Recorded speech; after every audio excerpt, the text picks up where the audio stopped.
In the middle of the city, a building collapsing dangerously over a pathway that people are using to pass through. Everyone panics as they see the structure falling, and others begin shouting at the top of their voices, urging people to run or get out of the way. Amidst the chaos, a person is walking by eating an apple, as if unaffected by the surrounding confusion. He hears the shouts and notices the danger. In a swift motion, he raises a magical barrier using his powers. People watching this are left in awe of his abilities and are instantly aware of his status, the court magician. But they are also skeptical of his reasoning for choosing to protect a cat instead of the citizens. He calmly mentions how he has already done his duty.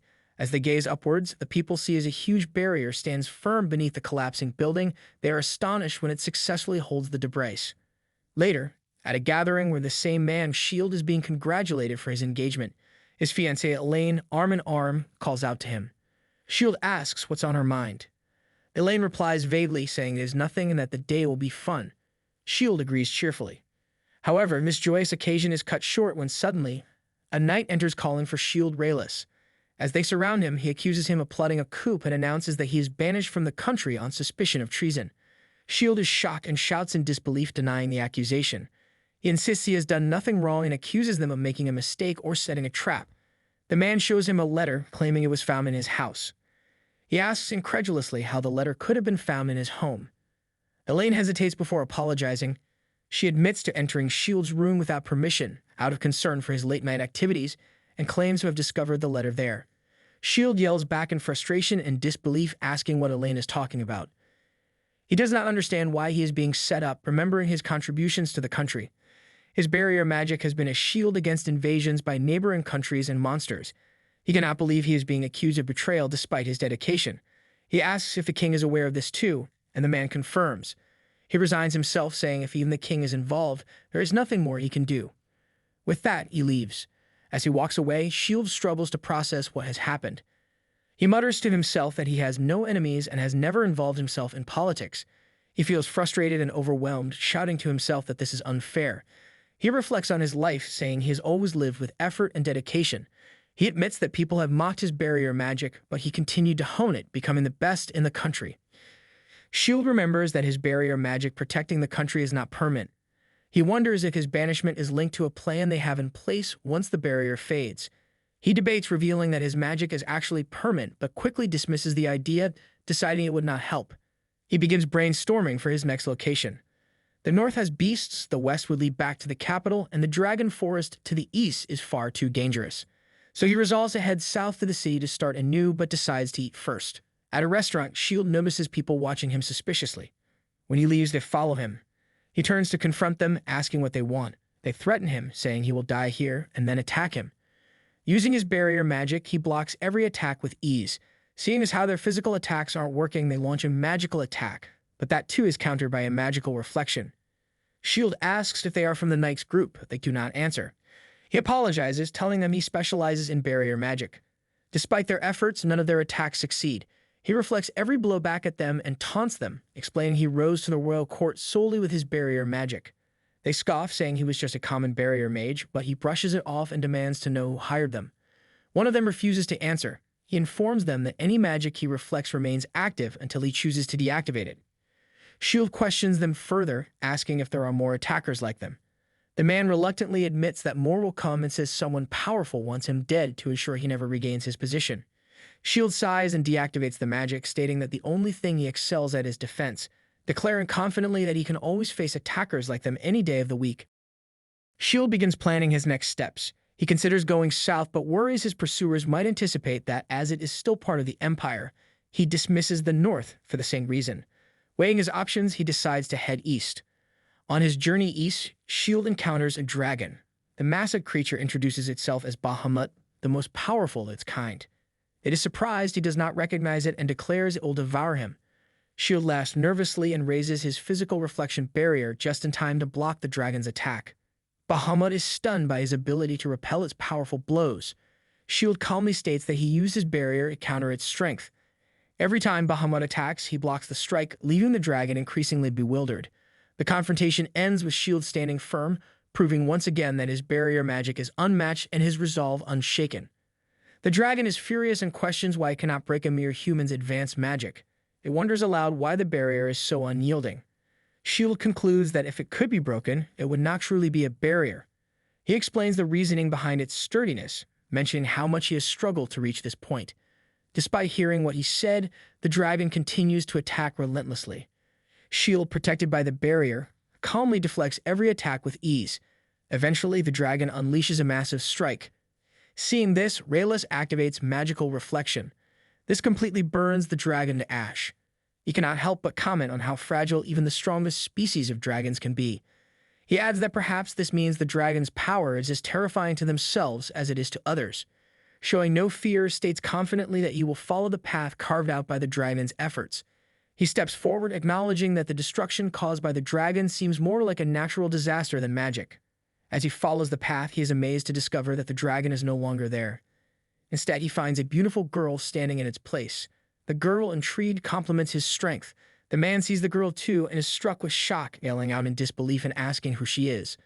The girl smiles and calmly reveals her identity as Bahamut, the massive dragon from earlier. Shield is stunned and asks how this can be possible. Bahamut explains that she is transformed into a human using magic.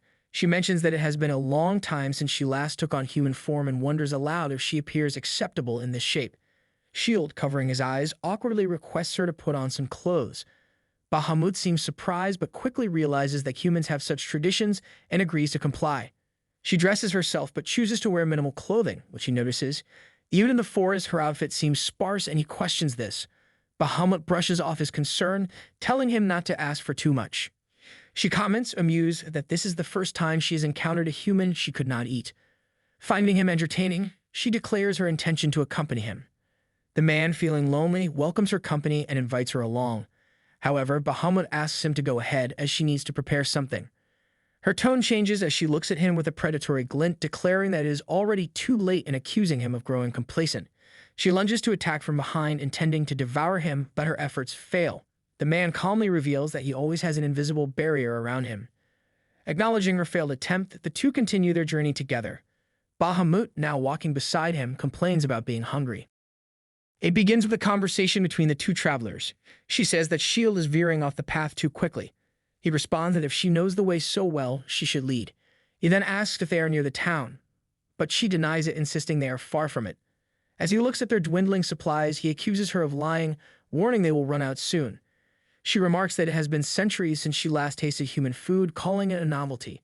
She compares it to fresh blood, saying soup is just passable. He tells her not to drool while talking about it.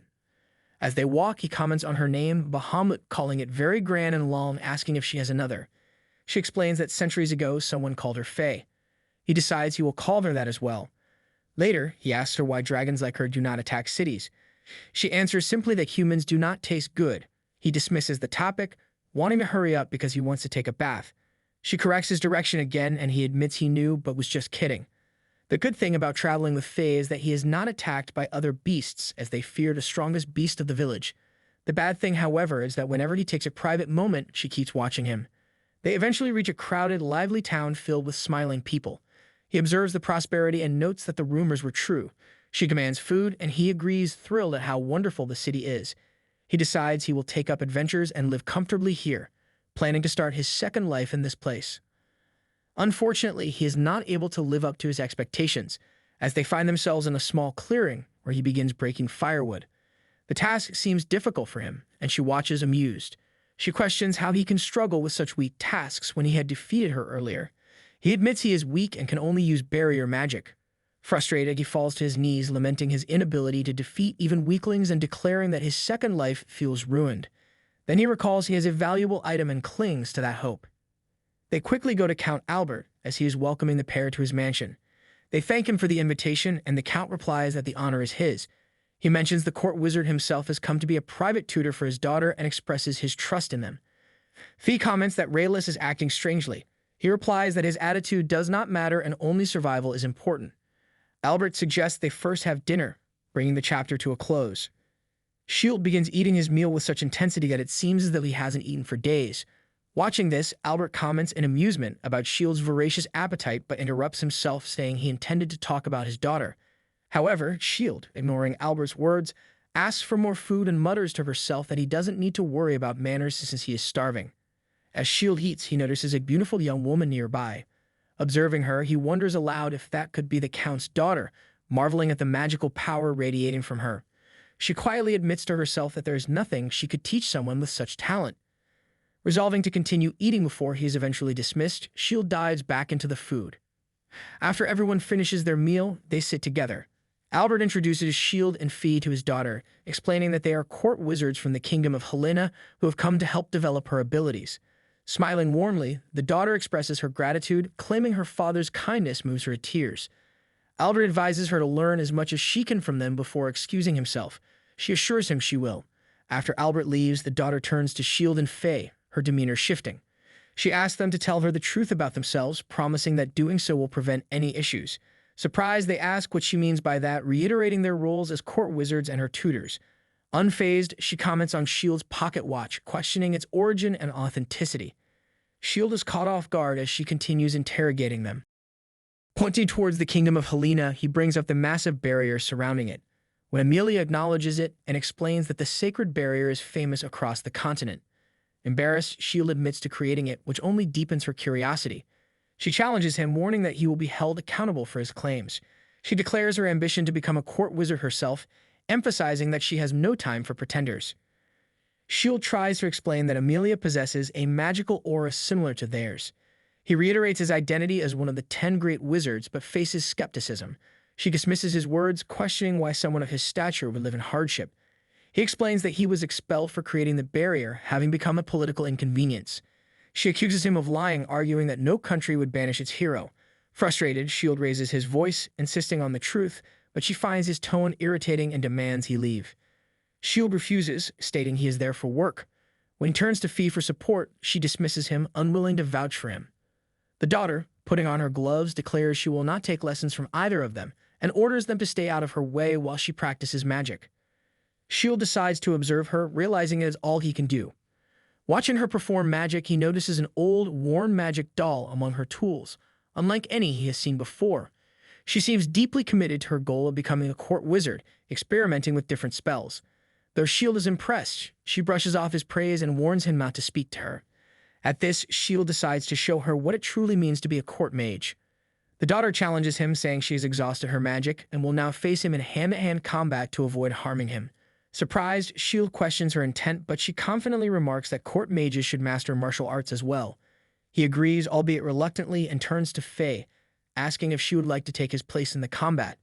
The story unfolds with Faye expressing that the food here is pretty good. She mentions that if she tries to fight, she might end up killing someone and ruining everything. With a little amusement, she adds that she hopes her companion doesn't lose against the other girl. Shield responds calmly, saying okay, and confidently declaring that he can match her speed. They face off against each other. The girl falls during the confrontation but acknowledges her opponent's strength, remarking that he is tough. He replies with pride, stating that he always keeps a barrier around his body to protect himself. When the girl tries to attack again, he defends himself effortlessly. He explains with unwavering confidence that it doesn't matter where she hits, the result will always be the same. Furious, she yells, questioning what is wrong with him and if he eats iron every day. He smiles and remarks that he wins, pointing out that if she can't beat him, they can't fire him. Reluctantly, the girl admits defeat and says she will let him stay a bit longer. She adds that if he is that resilient, her spells won't be enough to kill him. Excited by this victory, he tells Faye that they can stay a little longer. Faye happily notes that they now have both lodging and food available. Turning to Amelia, he boldly declares that he will continue to be her tutor. Amelia, however, is unimpressed and angrily retorts that he is a fraud and promises to get rid of him soon. Ignoring her hostility, he cheerfully announces that they can eat to their heart's content tonight. Fee enthusiastically agrees, but Amelia quietly leaves. Later, they discover that she is unwell. Concerned, they visit her room and find her with a high fever and signs of internal bleeding. Her punch earlier seems to have damaged her hand severely. Her caretaker steps in, offering to heal her, but he firmly stops her, declaring that he is a court mage of Helena and will handle it. Faye hesitantly asks if he needs any help, but he refuses, insisting that he is her tutor and will take care of her. He then focuses all of his energy on protecting and healing her, ensuring her safety of all. Amelia finally recovers and expresses her gratitude to Shield for her improved health. She mentions that she has heard he is the one who healed her. Surprised, she touches her arm and comments that given how well she is healed, Shield doesn't seem like just a swindler. However, she accuses him of being insincere and admits that she finds it hard to believe he is truly a court mage. Despite her doubts, Amelia decides to give him another chance and proposes a competition using his supposed magic. She leads him to a specific place and explains the rules of their duel. They are to continue until one of them surrenders, with no other restrictions. Shield agrees enthusiastically, saying this is a good opportunity to teach her through experience the knowledge he has gained. Amelia, however, responds with a warning, telling him he will not regret this even if it costs him his life.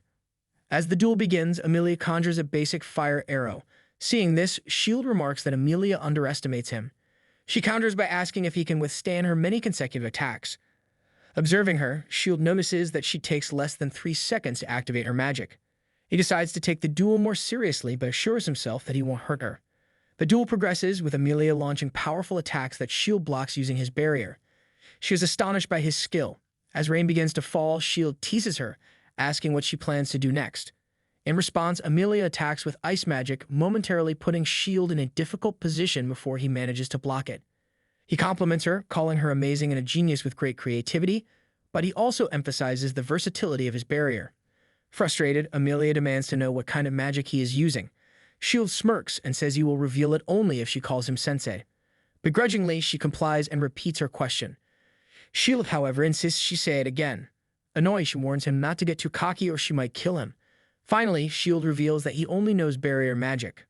Amelia is shocked and questions if he is truly the Great Shield. He confirms with a nod. Her initial disbelief turns to excitement, and she starts running around, much to Shield's confusion. He wonders aloud what kind of reaction that is. Later, the two sit together at a dining table. Amelia asks again if he is really the Great Shield. He confirms it once more and reminds her that he had already told her. Saddened, she admits she hadn't treated him well before and regrets not knowing his identity earlier. Shield comments that her current attitude feels forced compared to her previous one.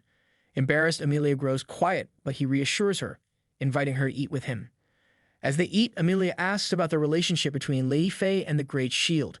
Shield explains that Faye is a dragon and recounts how he blocked all her attacks once, which led her to start following him. Astonished, Amelia repeats his words in disbelief. A dragon. At that moment, Faye introduces herself, saying she has just remembered something she had forgotten for a long time. She explains that the dragons have not yet chosen their next leader, and if the matter is not resolved soon, the dragons might invade the city. Shocked, Shield questions how she could forget something so important. Shield reflects on why he is there and blames himself for the situation he is in. He decides they have no choice but to clean up the mess. Faye agrees with him and assures him that she will do her part as well. She insists that they must decide on a leader before beginning their journey. Amelia warns them against proceeding, explaining that they cannot interfere with the dragons. When Shield questions her reasoning, she explains that dragons are transcendental beings and any misstep could trigger a war similar to the one involving deities 300 years ago that devastated the world. Despite her warning, both decide to move forward. They arrive at the dragon's entrance, where Amelia tries to stop them again, but they refuse to listen. Shield asks Faye if dragons are accustomed to such confrontations, and Faye responds that they are not.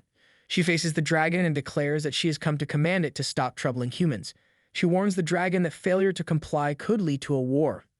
Amelia watches in growing alarm, but Shield reassures her, suggesting that perhaps it is best to leave this to Faye. He then picks her up and carries her to safety. While Faye engages the dragon in battle, Shield takes Amelia to a secure location. Amelia, addressing him as Great Shield, is astonished when she sees him protecting the entire sea with his magic. Shield advises her to consider how they might handle fighting one of the dragons if it becomes necessary. She responds that it is impossible and questions how she could ever harm such a creature. Faye eventually returns and Shield asks her if she killed the dragon. Faye denies it but claims that it should now obey her orders. Amelia listens to their conversation, her anxiety deepening. Faye warns Shield that deploying such a large barrier in the city could entangle him in politics once again, remarking that humans are always like this. Whenever they discover great power, they inevitably seek to exploit it. Later, the group sits together with Albert, who apologizes to Shield but informs him that he cannot allow Shield to remain a tutor there. Shield seems upset as he sternly tells Albert not to tell him that he is fired. Albert calmly responds, saying that Shield is a powerful magic user capable of altering the balance of power on the continent. He explains that if Shield remains, his presence could disrupt the balance with neighboring countries. Shield looks surprised and questions if they have some secret strategy that makes him unnecessary. Albert dismisses Shield's thoughts, saying that what Shield is saying makes no sense. Shield then wonders aloud if he has a high reputation in other countries, But his thoughts turn gloomy as he reflects on how even in his own country, his reputation is not as strong as he believed. The two begin arguing until Albert eventually admits that he cannot handle this situation alone. He decides to negotiate with the central government. Shield holds his head in frustration, feeling as though they are firing him despite all his efforts. Fee interjects, saying it was obvious Shield would get involved in politics after using magic on such a large scale. Shield counters by saying that if he had defeated Nidhogg in a slightly smarter way, this might not have happened. Fee dismisses this idea as ridiculous, arguing that if she had let her guard down, she would have been the one defeated. Hearing this, Albert grows curious and asks what they are talking about. Shield hesitates, but Albert presses on. He mentions that he has heard rumors about Nidhogg and Bahamut appearing. He asks if Faye and Shield fought against gods. Both look surprised at the mention of gods. Shield then reveals his suspicion, saying that Fee is actually Bahamut. He points out her golden wings and her recent actions in repelling Nidhogg to protect the city. Albert reacts with disbelief, asking what they are even talking about. Albert explains to Shield that in the country of Uri, where Aegean is located, dragons are considered gods. Shield seems surprised but accepts this explanation. Albert appears shocked by this revelation. After a moment, Albert proposes an offer to Shield, asking if Shield would become their ally if they could provide him a place to stay in the country. Shield responds ambiguously, saying, "Who knows?" He reflects internally on the possibility of being used and discarded again. He wonders if there is any place where he can live peacefully and freely. Later, as Shield goes to eat, the servants seem to pay more attention to his meal preparation than usual, now that they recognized his true value. Sitting at the dining table, he notices Amelia looking at him in a strange way. Fee tells him that it seems like she wants to mate with him, and he criticizes her for being too direct. Faye observes the situation and comments that Shield is a man who always gets into troublesome situations, but she adds that he is interesting. She tells Shield that if things become too annoying, she will escape with him. She suggests that it would not be bad to run away somewhere far from people and travel together. Shield thinks that being with her is fun for now, so it is fine. He then decides to leave with Amelia and notices that whenever he asks her something, she only responds with yes. After a while, he points out that she has been saying yes the entire time. Amelia starts to feel shy. In the bustling streets of the city, Shield hopes to enjoy a leisurely walk through the city. However, his mood is uneasy and discontented. An unexpected encounter disrupts everything. Meryl suddenly appears before him, her presence jolting Shield out of his thoughts. She gazes at him with a confident stance and announces that she is a swordswoman who earned the title of Sword Saint in the land of Beastmen, Arias. Shield looks at her curiously and asks what business she has with him. Meryl calmly replies that she has received intel from the intelligence department indicating that Shield has been expelled. She tells him that by the order of Queen, she has come to receive him as a guest. Shield raises an eyebrow and asks what kind of guest this is. Shield initially refuses, but Meryl continues. She says, "Forgive me, but when you wake up, you will have arrived in the Beastman country of Arias." Shield scoffs at the idea, dismissing it as absurd, but Meryl suddenly lunges at him with swift intent. He attempts to defend himself, but she is too quick and aggressive. Her attack is blocked by his protective barrier. Meryl stares at Shield in shock, her determination flickering for a moment. However, Shield remains composed, telling her that this is all normal. Meryl then declares that her sword cannot be broken because it was forged by the best blacksmith in the Beastman territory of Arias. She lunges at him once more with unyielding force. Shield blocks every attack of the formidable sword, maintaining his defense with absolute determination. He manages to protect the entire area with his shield, but Meryl refuses to stop.